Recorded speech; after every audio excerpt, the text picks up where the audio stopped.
ఇక్కడ ఇచ్చినటువంటి ప్రశ్నలో 14,400 చదరపు మీటర్ విస్తీర్ణం కలిగిన చతురస్ర కర్ణం యొక్క పొడవు మీటర్లలో కనుక్కోమనడం జరిగింది.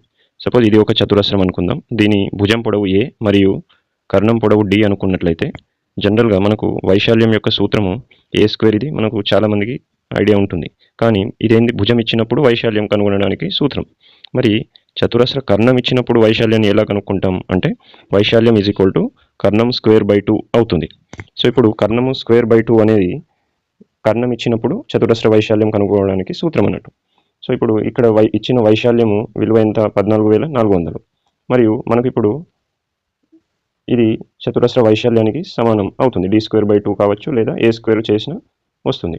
కాకపోతే ఇప్పుడు మనకు ఇక్కడ భుజం కనుక్కోవాలనుకుంటే మనము ఈ 14,400 మరియు a²లతో కూడిన సమీకరణాన్ని తీసుకోవాలి.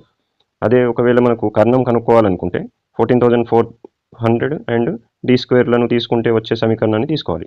అయితే మనకు కావాల్సింది భుజం కాదు, కర్ణం. కాబట్టి కర్ణం పొడవు కనుక్కోమని చెప్పాడు. కాబట్టి నేను ఈ రెండిటితో ఏర్పడే సమీకరణాన్ని తీసుకుంటున్నాను. గమనించినట్లయితే 14,400 d²/2 అవుతుంది. ఈ రెండుని మనము ఇటు లెఫ్ట్ సైడ్ పంపించినట్లయితే d² = 14,400 × 2 అని రాయవచ్చు. ఇప్పుడు ఈ d యొక్క విలువ అడిగాడు మనకు, అంటే కర్ణం యొక్క విలువ అడిగాడు. కానీ మనకు వచ్చింది ఏంటి, కర్ణం స్క్వేర్ వచ్చింది. సో ఇప్పుడు ఈ స్క్వేర్ని తొలగించడానికి నేనేం చేస్తానంటే స్క్వేర్ రూట్ అప్లై చేస్తాను బోత్ సైడ్.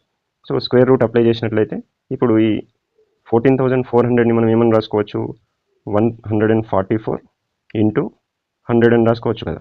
అదేవిధంగా ఈ ఇంటూ 2 అనేది యాజ్ ఇట్ ఈస్గా ఉంటుంది.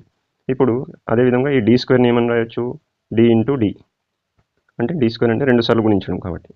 అదేవిధంగా ఈక్వల్ టు ఈ రూట్ 144ని మనకు 144 యొక్క విలువ ఏంటి, 144 యొక్క విలువ మనకు 12² అని గుర్తు. కాబట్టి దీన్ని 144ని నేను 12 × 12 అని రాశాను.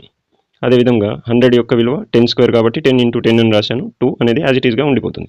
ఇప్పుడు మనకు రూల్ ఏంటి అంటే రూట్లో 2 సార్లు ఉన్న విలువ రూట్ బయటికి వస్తే ఒకసారి అవుతుంది, అది రూల్. సో ఇప్పుడు 2 సార్లు d ఉంది రూట్ లోపల, కాబట్టి రూట్ వెళ్ళిపోతే ఒక d వస్తుంది బయటికి, రూట్ వెళ్ళిపోతుంది. అదేవిధంగా 12 కూడా 2 సార్లు ఉంది. సో ఇప్పుడు దీన్ని రూట్ నుంచి బయటికి తీసుకొస్తే ఒక 12 అవుతుంది. అలాగే 10 కూడా 2 టైమ్స్ ఉంది, దీన్ని బయటికి తీసుకొస్తే ఒక 10 వస్తుంది. కానీ ఈ 2 మాత్రం 2 టైమ్స్ లేదు, ఒకటేసారి ఉంది. సో దీనికి బయటికి రావడానికి స్కోప్ లేదు, కాబట్టి ఇది రూట్ లోపలనే పెట్టేస్తాం. కాబట్టి రూట్ 2 అని వస్తుంది. ఇప్పుడు దీన్ని ప్రోడక్ట్ చేసినట్లయితే 12 120 × √2 అనేది యాజ్ ఇట్ ఈస్గా ఉంటుంది. రూట్ యొక్క విలువను రూట్ లేని విలువను మనం గుణించరాదు, కాబట్టి దీని విలువ